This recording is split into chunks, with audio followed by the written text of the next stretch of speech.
Welcome to the Teach Better Talk podcast, your official podcast for the Teach Better Podcast Network, the hub for all things education, brought to you by teachbetter.com. The Teach Better Talk podcast is committed to answering your burning questions through a variety of lenses and bringing new offers to you and your colleagues to help you thrive throughout the school year. My name is Ray Hewart, and we love your questions here on the pod. If you have any questions that you'd love us to consider as topics for future episodes, please share them with us by emailing info@teachbetter.com. This week, we are talking about motivation. How do you keep that high motivation in your life, whether you are looking through the lens of being an educator, being an educational leader, a parent, or really anything in between? Massive shout out to Joshua Stamper here in the Teach Better team, who I think has the most children of anyone. He's got like 6 kids and takes them hiking and does crazy stuff. And always love to do a fun highlight to our Teach Better team members. We have some epic guests here on the podcast today. Oh my goodness. I can't believe we got like 3/4 of the crew together. James Miles is here along with Jay Rawls, John Robinson, and we are missing one. How are we feeling about that? Can we even all talk together, missing a member of our crew? Absolutely. I mean, he's in great hands. He's out on the ocean blue with the family on a cruise. So shout out to Vincent Johnson, aka Wordsworth, our Avenger brothers. And we talked about it initially, and he gave us the green light and the blessing, so we're here to hold it down. That is really good to clarify that we're not sneaking behind his back. We had permission to get our Avengers crew together, but only 3 of the 4. So just know, friends, this is an incomplete conversation we're about to have. Gentlemen, I'd love to have you introduce yourselves. You have been major contributors to the Teach Better family. I know everyone on the planet already knows what you're doing, but in case we have some newbies, I want to make sure that they stay connected to each of you because you're each doing individual things and, of course, incredible things as a crew. Jay Rawls, you want to go first? Introduce yourself. Tell us a little bit about who you are. Sure. Jay Rawls, hip-hop producer, DJ, also assistant professor of hip-hop at the Ohio State University. School of Music and African American and African Studies. And I'm 1/4 of the Avengers crew. How's everybody doing? Yeah. Love it. Can I just say really quick, and we're going to take us off track before even introductions. I was just at OSU last weekend because my sister works there. And I have to tell you, I am convinced that is my future. I'm like moving to Dublin. It's the best place ever. It's beautiful, right? Wait, why didn't you call? What's up? You didn't hit me up?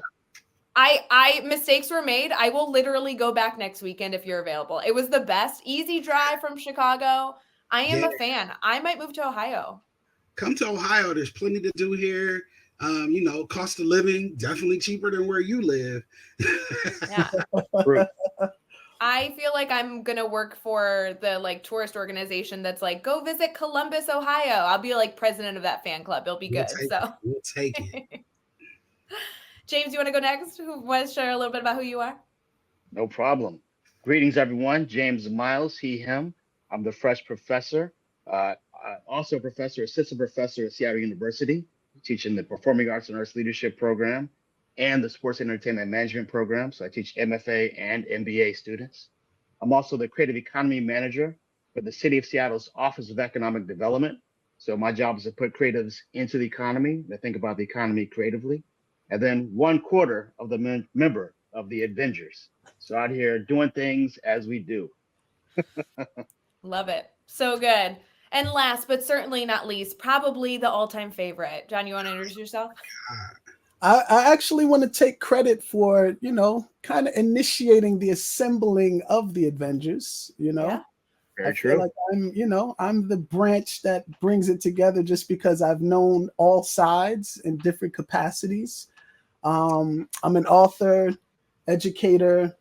I'm a world traveler in repping hip hop culture globally. And I'm a huge advocate for the brilliance of young people and really pouring into young people and investing in the future in an intentional way.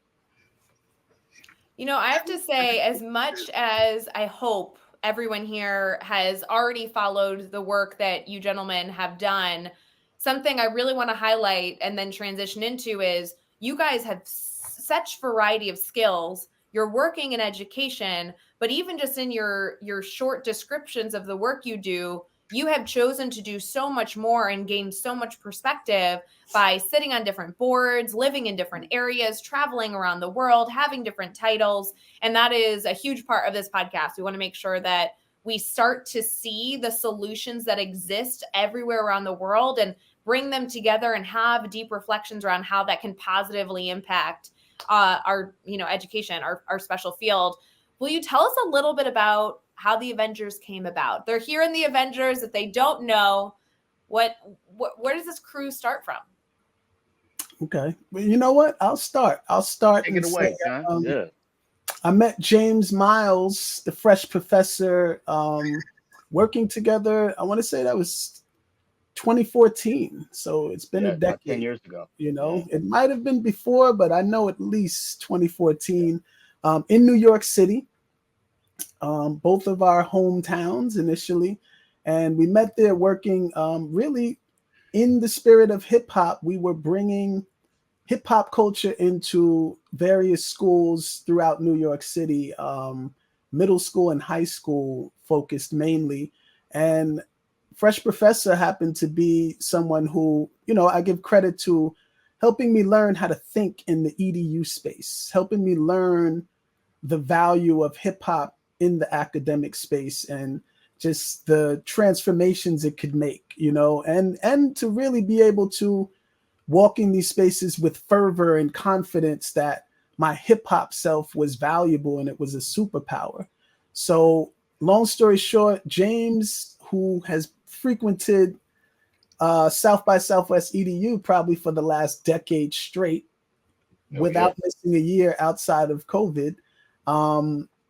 It happened to be, I was traveling, J. Rawls and Wordsworth, Vincent was there as well. And I'm like, yo, y'all need to meet Fresh Professor. Mm-hmm. So they didn't only just meet, they wound up actually working together. That's how hip hop does, right?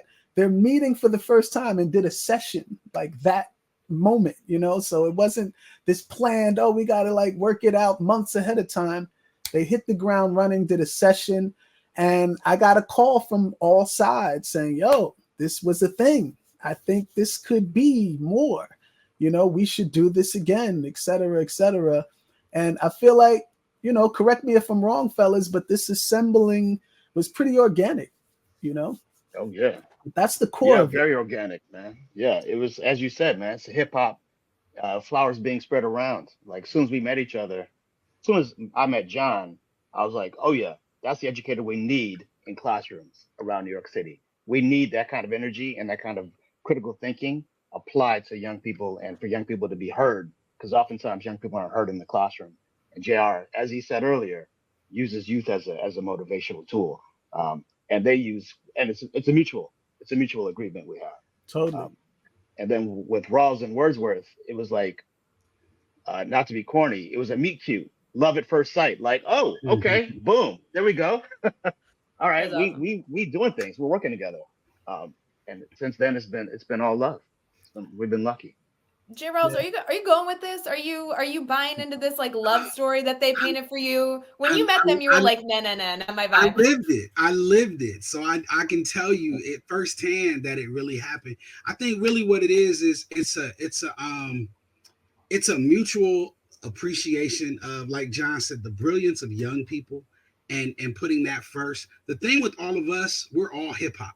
Right, that's our culture. Like we would say, if somebody asked you, what are you? What do you do? Who are you? We would all say hip hop because we have similar experiences. Like if I say something like the movie Beat Street, everybody, all of them are going to have a memory or something about that. If we say Wild Style, and those are just movie ideas, but just things like that we grew up with. And that shaped who we are as people. And so when we work with these young people, we see them a little differently because we had different experiences growing up and we realize what it means to be hip hop. See, that's the thing.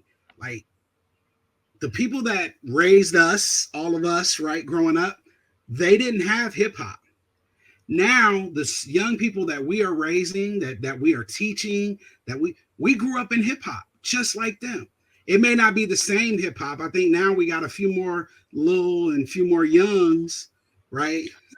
Young whoever, Lil whoever, but well, now we got what, NBA? We got some NBAs now too, right? You got some NBAs, yeah. But it's like it's still the same concept. It's still the same culture. It's still the same thing that they are falling in love with, that we fell in love with. So that's how we're able to make that connection. So us meeting each other, we already had the same connection, so it was easy. So it was that love fest. I hate to say it, but it was all flowers and daisies. And I've definitely been to Jason particularly because we've met, 2 decades ago. And I've definitely been in Jason's ear about Fresh Professor and all that I've been learning, all that I've been experiencing. I've been hearing about Fresh Professor like probably 10 years before I ever met him. So when I met him, he was a star to me. I was like, yo. I was like, yo, that's Fresh Professor. I was trying to be cool, like. Nah. Yeah, it was mutual because I remember looking up, I was in a mentor session at South by Southwest. And I looked up and I see Rawls and Wordsworth walking to me. And I was like, I fangirled for a second. I was like, oh my God, I love these two. I can't wait to talk to them. So it was mutual. Awesome. That's the stuff you need though. And that, I know we're going to talk about motivation eventually and get into some questions with that, but sometimes motivation is having the right people around that have the common interests. I mean, we could get into, specifics on motivation, but the reality is like common interest and good people is a huge part of that success. Totally. Oh, definitely. Totally. But now you don't live next door to one another. It's not like you guys are all over. So how do you keep the relationship strong? I know that's it's completely off topic from where we're going, but if people are listening through saying, okay, I have to have the right people, but my best friend lives across the country, or the things I'm interested in, I live in a community where it's not popular. That doesn't mean you can't still find your people. The thing is, Ray, it's 2024. There's no more limits to what, who you can talk to or what. I mean, I talk to people in Germany every day. Like we live down the block from each other. You got FaceTime, you got, social media, you got the internet. Yeah, WhatsApp. Like, nah, that's not an excuse. You can find your tribe anywhere. Yeah. Yes, and I would say tying it into motivation, because I feel like how we stay connected is a part of the motivation. Jason said it best. And I could speak for the group and say this, even for Vincent not being here. What keeps us motivated is we all authentically love hip hop wholeheartedly. And we love it not just because it's cool. We love it because we know what it has done for us. Yeah. We understand how it's poured into us, how it's taught us, how to navigate things, how to think critically, how to be stylish and cool as well. But I got to quote KRS, because sometimes when people are watching, right, and tuning in and they hear hip hop, most people think of what's known most, the music side, right? But when we saying hip hop, it's a simple phrase brought to the culture by our teacher, the teacher, KRS-One. And he says, rap is something you do, hip hop is something you live, right? So when you're living hip hop and you're loving it, it's easy to stay motivated. And us being in different places, I think the connection goes, Jason just said it, right? I mean, we could text each other a gift at 11 o'clock at night and literally just start a whole conversation on this one GIF. Or, there's the Kendrick Drake battle. We might talk about that, or we're talking about some upcoming event, whatever it is that's happening in our realms. Or it could be something that bombs in the chat where it's like the group's not feeling it and we might not like or, say anything for 2 days because it's like, what is this crap? But it keeps us together, right? And I think that's part of the motivation too, just hearing from one another randomly or sometimes very intentionally. It's interesting when I reflect on my closest friendships, none of them none of them live even within an hour of where I live. My closest girlfriends that I see virtually once a week live far away. My parents live far away. My grandmother lives far away. Jeff Gargis, Chad Ostrowski, who, you know, I own the Teach Better team with, they live states away. I mean, the reality is that if we can find those relationships that are worthwhile, then you're right. 2024 offers so many ways to keep those up. And I think group text honestly is one of the best ways. I love sending a good text message or a good GIF to some group and get it going. And that's an interesting perspective that as we look at motivation, making sure you surround yourself with people that you have things in common with, that challenge your thinking, that bring you new ideas, that don't just suck the life out of you, but actually add to the life you're living. That's awesome. Indeed. There's oftentimes I'm sitting on my couch thinking about these three cats, and that inspires me to do something else, like whatever that may be. It may be writing something or researching something not even affiliated with hip hop, but to John's point, hip hop is how you live. So it's always connected to hip hop at some point. And at least one of those 5 disciplines, you know, MCing, DJing, breaking, graffiti, and knowledge yourself. It's always going to be there. And the way it's manifested may look differently than one would expect. Yeah, friends, I connected with this crew here at Teach Better Conference, and they had music blasted in their session. People were leaving other sessions to go hang out with these gentlemen, and we've been singing their praises ever since. We have a lot more to talk in, not only about hip hop, but also how this crew stays motivated, the incredible way they bring in music, and then obviously how they're impacting schools all around the country. Stick with us. Quick pause to talk about the Edu Creator Club Plus community supported by the Teach Better team. Are you looking for your people as a creator? You need a safe space with passionate educators that are willing to share their ideas, discuss relevant topics, and get access to valuable resources.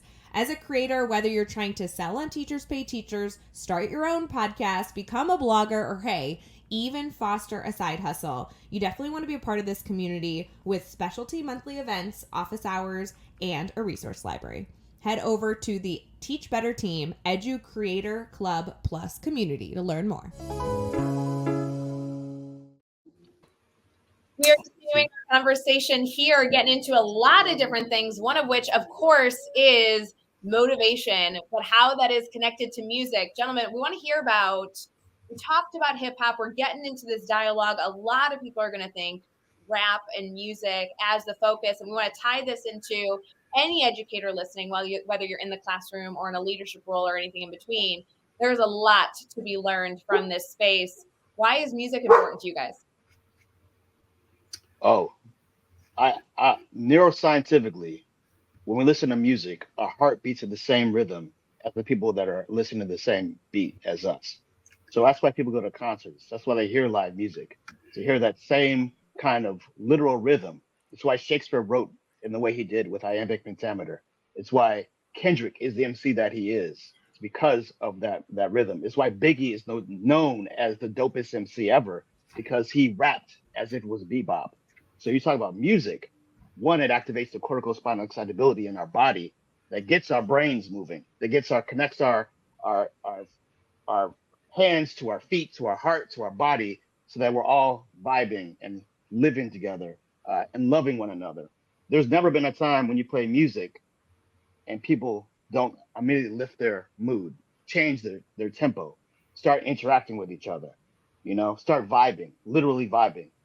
So that's the importance of music from a very neuroscientific lens. From a very personal lens, I would say hip hop saved my life. I talk about this in my book, Gotta Stay Fresh. Make sure you get it, Gotta Stay Fresh. Talk about this in my book, but I had a pretty bad speech impediment and a stutter as a young person. It was practicing speaking and listening, particularly Dougie Fresh and Slick Rick's La Di Da, right? Thank you, JR, for the shout out for the book. Holding up that book, I love it. Yeah, yo, that's it. So that, like, practicing the rhythms of speech. Now you're just showing off. Lay off over there, J. Ross. We're done. We're done showing off. If you're watching on YouTube, there is a competition for finding James's book. I could do it too, but I'm going to bow out of this one and let him keep talking. This is why you guys have to watch on YouTube. But yes, keep going. I'm sorry. We're having That's it. That's it. No, that's it. That's the value of music, is that literally something happens and we all spread love together. I'm in an empty office right now because I'm remodeling this space for creatives. So I have no books, but all of their books, words, and JR's and J. Rawls are all next to me, but not in this empty office right now. But that's the power of music, to unite and bring about joy and change. So let's look at this. I rambled for too long. Yeah. No, it was good, and we're going to keep with this theme. I want to think more about how we can show educators ways to incorporate music. Can we start speaking to that? Because for me, I know I incorporate music to set the tone. I incorporate music when I'm in a crappy mood and I want to lift my spirits. Like, obviously you guys do professional development on so many different concepts, but let's say we got educators listening that are like, okay, I'm sold. I like music. Like, what's the power? Where do I go with this? How do I use it to my advantage? Well, I would say one way, you said it, setting the tone, right? In all of our PDs, that's exactly what we do. Jason Rawls, being the DJ of the crew as well, he sets the tone, but he's not just playing any music. It's very intentional. Who's the audience? That's what the DJ does. And a lot of times the educator in front of the room should think like a DJ, in the space, and read the room. Who's receiving the vibes, right? And play to the room. So a lot of times Jason's playing literally jams that would fall well, even if it's a diverse audience, that will take you back to a special place and make you feel good, right? And then our first sentiment is, imagine doing this for your young people that walk in, just on a simple level, right? But then taking it a bit further, James said it, we've witnessed music bring more people, different people together than any other thing in our lifetime, right? So it's like, of course it could engage your class. Of course it could build community. Of course it could bring things together. But I guess one of the things I learned initially working with Fresh Professor is the power of creating around academic subjects. So when you're using music to create something, no matter what the subject is, what class you're in, science, math, etc., and you're creating and including music, it's memorable. I mean, I remember songs from 5th grade that, I was creating around, etc. And I'll lastly say, everyone watching, you've started learning with music. And I'll simply say A, B, C, D, E, F, G, H, I, J, K, L, M, N. If there was no tonality and melodic vibe to the alphabet, it probably would have took us 10 years to learn that thing. So just in simple terms, we've started out that way. So I feel like to activate it now that you're in the space. And then I'll lastly say, if you don't understand where to start, speak to the architects, the young people in front of you. They will guide you. They know more about their thing than we can ever fathom. That's literally what I was going to go with this. Sorry, Daryl, to cut you off. No, that's where I was going next. My biggest thing is I think people are scared. I think if you ask educators that they're like, I don't know where to start. I don't have a musical ability. I don't play an instrument. I don't have a good voice. They're going to say, I love music for myself, but what do I know about writing any sort of music type for my 6th grade science classroom? Like, I don't. And so where'd that come from? That leads to the most important part, Ray. The most important part is the culture. See, that's what people forget. They just go in and put on a Biggie song or a Tupac song, and they think, okay, I play hip hop. I did hip hop, and the kids they're not responding. No, they're not responding because you went into a class that the majority of the kids in there, they're listening to K-pop. They're listening to like TT or something, and it's like, and you're thinking they're all, so you've got to get to know your students. And that's what we always talk to teachers about. So that's your starting point. That's the most important thing, is building that relationship, getting to know them, so that you can figure out what they're into, and that in itself is hip hop. That's a hip hop way of thinking. It's a hip hop mentality, because you go in like looking at your students and saying, okay, let me see what we got here. We got some skateboarders. We got all these guys over here. They love anime. So you're getting to know your students. And then once you do that, as John said, as Fresh Professor said, they'll tell you what they like. And now you know that, this class, seventh period likes Drake, but my first period, they like Kendrick. And so those nuances. And so we're going to play They Not Like Us here. We're going to do that, and that's important. That's how you get to know. When you get to know your students, then that makes that starting point that much simpler. So for all the educators out there that keep saying, I don't know where to start, I listen to this kind of music, I do, that's fine. You got to talk to your kids. You got to get to know them. And I love that you now have the accessibility of AI when you don't know. So get the information from your students. And then for those of you that are sent back saying, okay, but I don't even know, like when I learned they love Drake, what do I do with that information? Y'all go find an AI app and ask that question, or go find some friends and ask that question, or reach out to these gentlemen and ask that question. It can't stop just because when you get the information, we're not quite sure what to do with it. Because I'll be honest, guys, I have no idea what I would do with that information. If I have a class that loves Motown, then I know what to do with that information. But when I have these middle school girls who are like, OMG over Taylor Swift, I don't know what to do with that. But that can't be where we end. And that's where I think some of this challenge comes into incorporating this. It doesn't have to be a huge commitment. I mean, Jay Rawls, you could go to your class, get this type of information 2 minutes before the bell rings, before they exit your classroom. This doesn't need to be, don't teach on Tuesdays to go collect this information. Correct. And it's also an act of, you have a few students that you have a good relationship with, and they come and sit and eat lunch with you, maybe once or twice a week. That's where you get that intel, you get that important information. That's how you learn. You talk to your kids. That's it. I think it requires vulnerability, which is very hard to give up in the classroom. To say, like, as an educator, I don't know the answer, but you who are 5, 6, 7, 8, 9, 10, 13, 14 years old know more than me. And I'm deferring to you to learn that answer. But I tell you, when you tell me this answer, I'll find a way to make this content relevant to what you're living and what you're digesting on a daily basis. That's hard. I admit that. That's a very hard thing to say, like, tell me what I should do. Mm-hmm. No educator wants to be told. Like, that's why when the administrator or principal walks in the room, like, oh, the principal's here. Unless you have that great relationship with the principal to say, like, yo, please come in. Why? Because this is a hip hop classroom. You're joining the cipher and you're part of it. If we can provide that kind of vulnerability from the students to the principal, to the administrators, to the teachers ourselves, then we're having a great classroom, great school building, great neighborhood.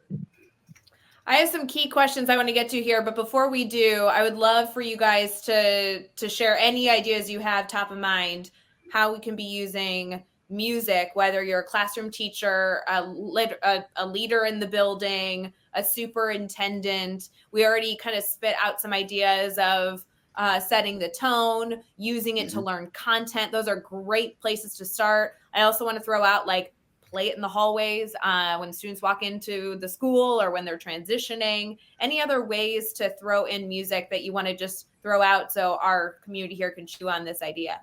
Yeah, I'll start and say it's, there's levels, right? The things you just mentioned, I feel like, are the beginner levels, easy to grasp, the low-hanging fruit.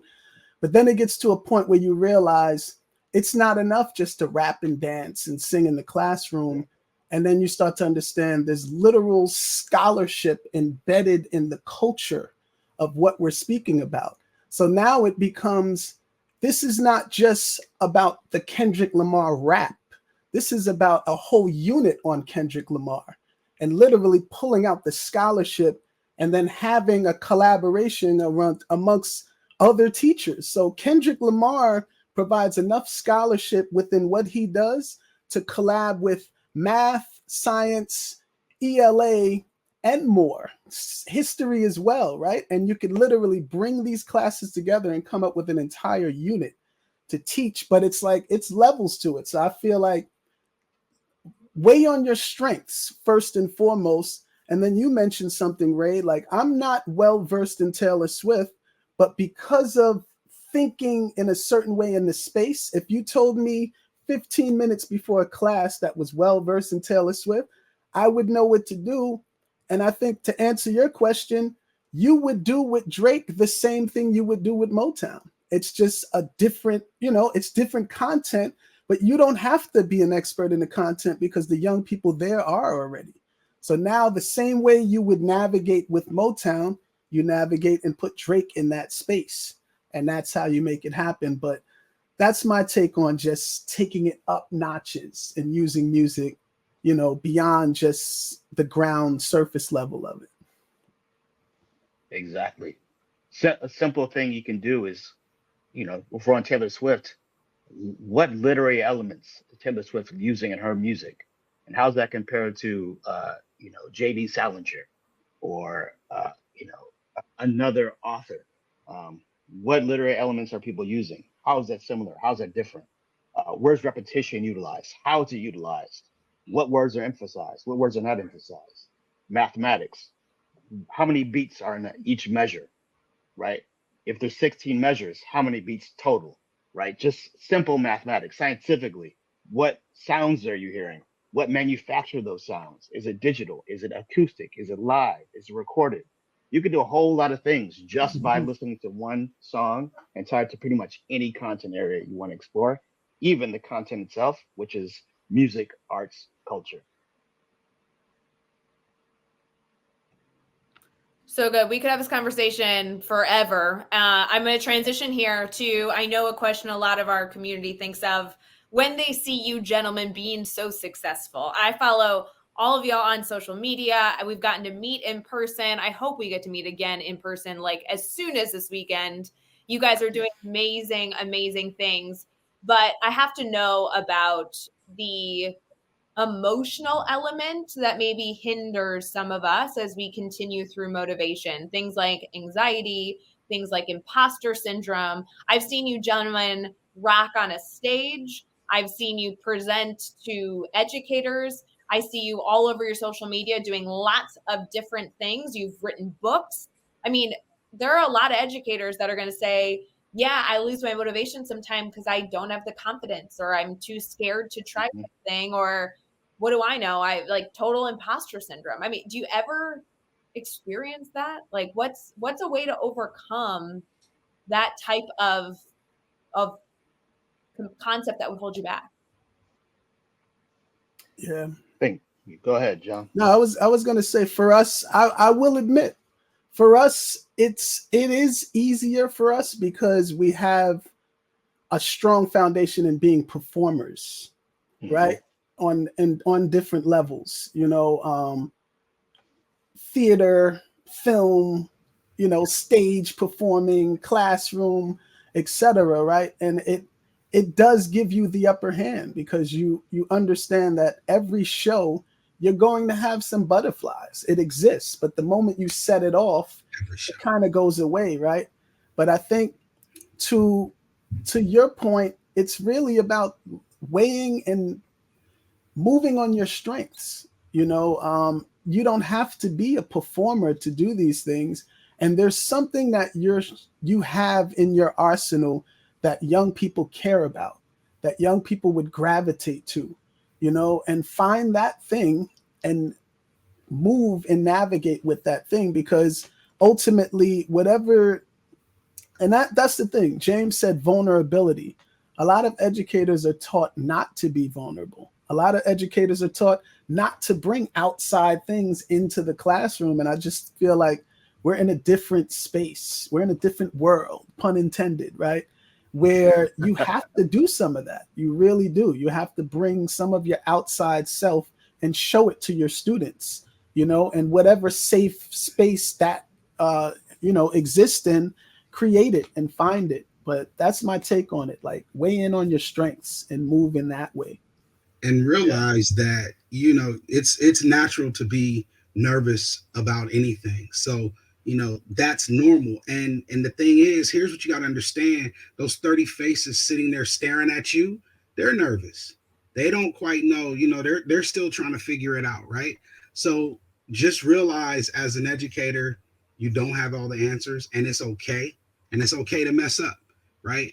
I'm sure anybody who has taught or done anything around K-12, you have went in and you had a whole entire lesson plan planned out. You got it ready. It's right here. Here we go. And we're going to sit here and do this.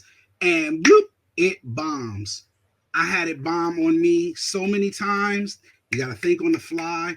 And that's part of it. And that's okay. You got to have that B plan. And that's all right.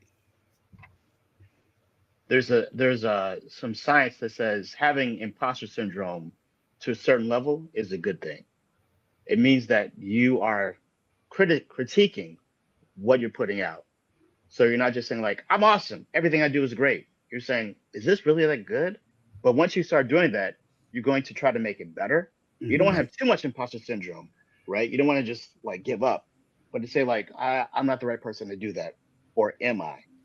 That's the kind of motivation that can help you move past those creative blocks. Another way is just literally just talking to a young person. We go back to it all the time. That's the theory behind all of our work, and we see it in practice.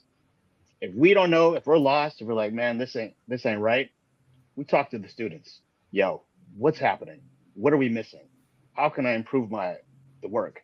How do we improve our relationship together? Right? Is this interesting to you? How can I make this interesting? What do you need? What am I missing? What's working well?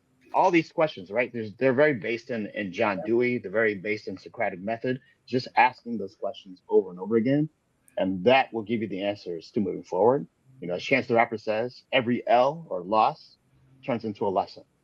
So when it's going bad, it's a lesson for the future. Totally. It goes back into so many things that we've talked about during this show so far about vulnerability and everything else. I grabbed a book while you were speaking, James, and Todd Herman wrote a book called The Alter Ego Effect. Have any of you, I don't know, I totally want to recommend it to anyone. It's what I was thinking through as you gentlemen were going through so many different pieces of advice, that it's not only knowing who you are, who is Ray Hewart, who are you as a human, but sometimes when you have that imposter syndrome, it's almost like creating another version of yourself that you can kind of put a little bit of a cover on and say, well, Ray Hewart, when she's here on the podcast, is low-key having a conversation. When I get on stage, if I'm going to be nervous, it's almost like faking that confidence until you have it. Like, who am I when I'm in this position? How can I control those butterflies differently? And the Alter Ego Effect's a really good book about trying to create different versions of yourself that, I love, John, when you focused on the performer attributes that you all have built up throughout your career. We haven't even really highlighted all the things that you've done prior to this work being a major focus for all of you. But you're right. You learned in many ways, I'm sure, or in school as you were in performing classes, saying, how do you get on stage and look like you know what you're doing? And sometimes teachers need to get those skills together too. Totally. Exactly. We are going, go ahead. Last thoughts? No, that you hit it right on the nail. Definitely. Yeah. We got some key highlights, key takeaways that we want to get into before we wrap up here. We also have to keep in mind that all of you need to connect with these educators, connect with these people, and continue those conversations. So stick with us.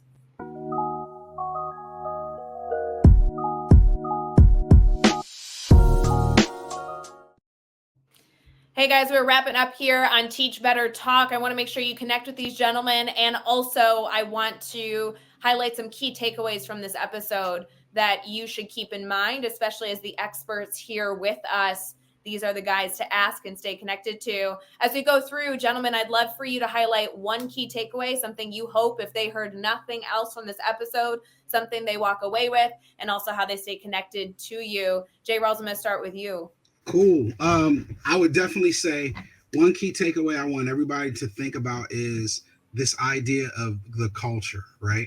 Think of your students' culture and work to build a relationship with them. That connection is going to be the most important thing. It's going to help you through the butterflies. It's going to help you through all the other things you're not sure. Do I use hip hop or do I use Taylor Swift?